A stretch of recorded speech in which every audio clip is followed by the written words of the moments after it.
Holding space is about showing up authentically and creating safety in the moments that matter most. From parenting littles to navigating friendships and partnerships, I reframe tantrums, conflicts, and messy feelings as invitations to connection. I'm Julia Clark, a psychotherapist and play therapist with over 30 years of experience walking alongside children, families, and the people who care for them. Each episode explores the building blocks of emotional literacy, co-regulation, and boundaries, while honoring the intergenerational stories we carry within. Blending science with lived wisdom, I believe growth is playful, healing is possible, and we are all learning together.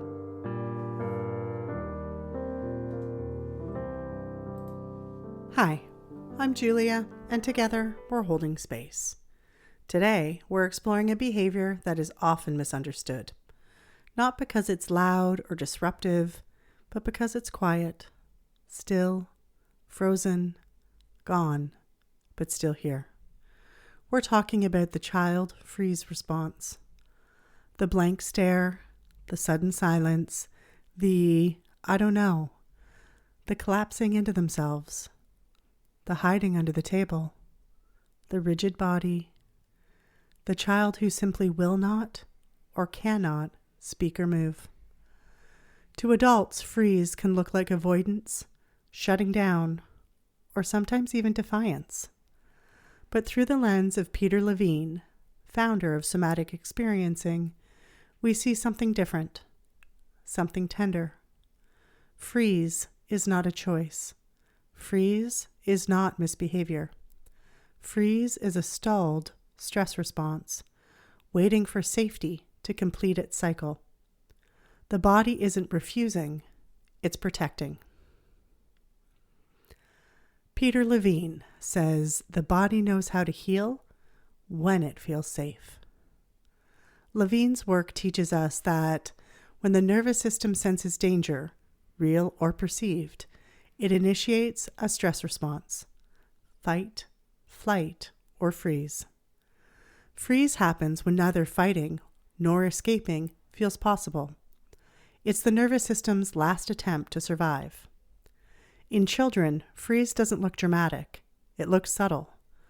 The eyes going distant, the shoulders curling forward, the voice disappearing, the small body shrinking, the mind going blank.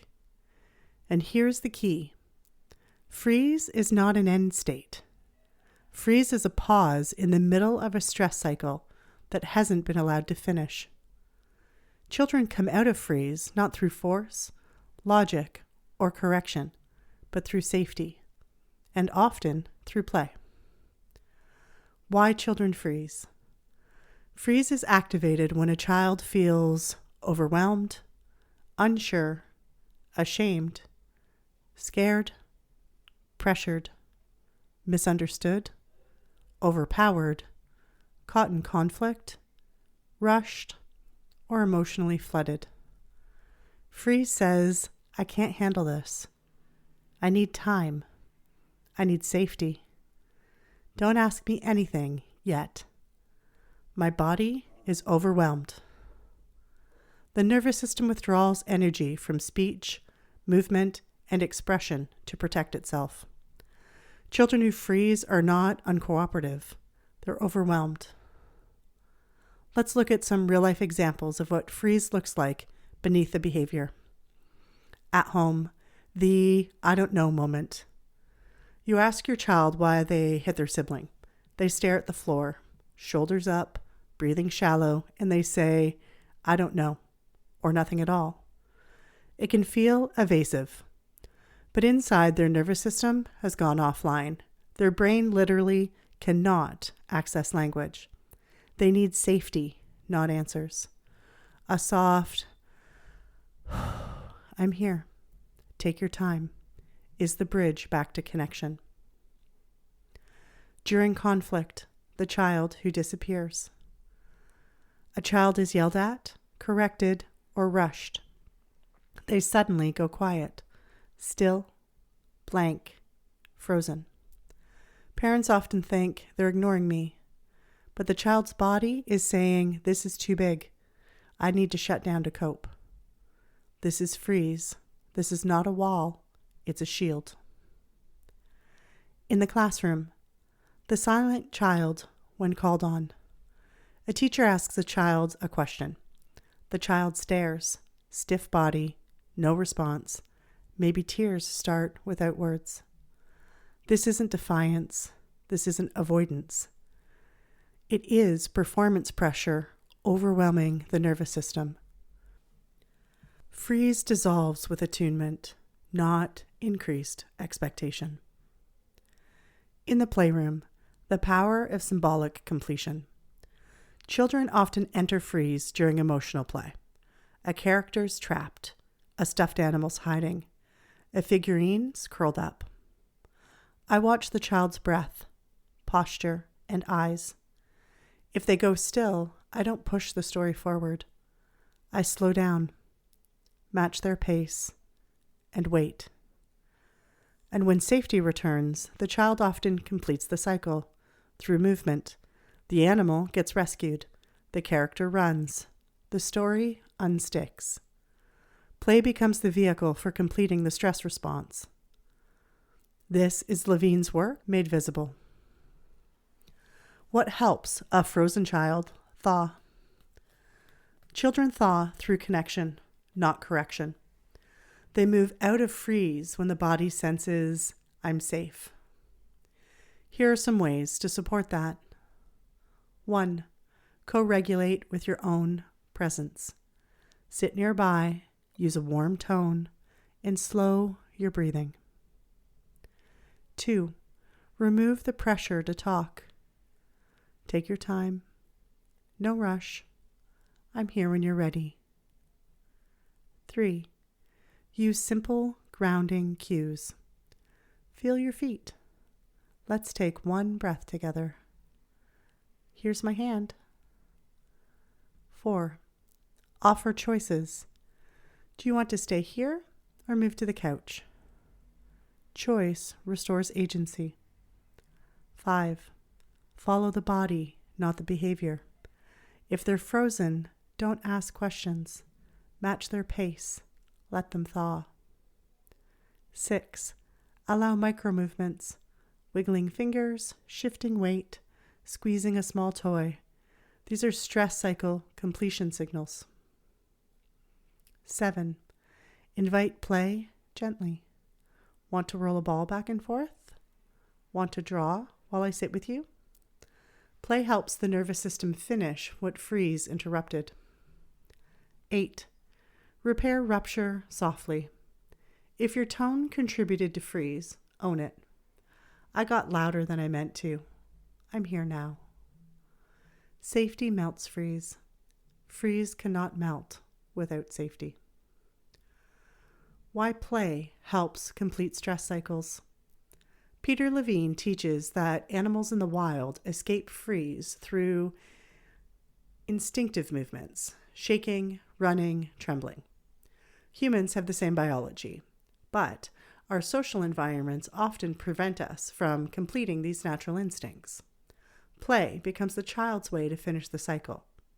Throwing a ball, stomping feet, shaking hands, dramatic play with movement, running in circles, drawing intense scribbles, dancing, building and crashing, roaring like an animal, jumping, rolling. In play, the body releases what freeze held, and healing happens organically. A parent once told me, my son shuts down every time we talk about big feelings. He goes quiet, I get frustrated, he looks away. As we explored this, we realized he went into a freeze response whenever he sensed disappointment. So instead of pushing him to talk, his mom began saying, "No words needed. Come sit beside me." And then she'd roll a ball back and forth, slowly on the floor. He thawed every time. Eventually, he began talking, slowly at first, then more fully. The freeze wasn't defiance, it was fear. and play became his pathway back. Take a gentle breath with me. Inhale. Exhale.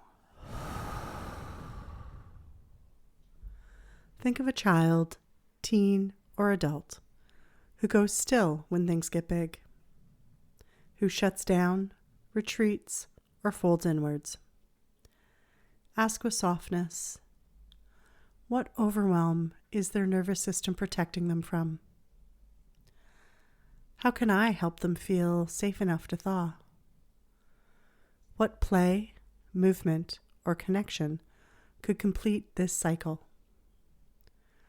What does their body need before their mind can engage?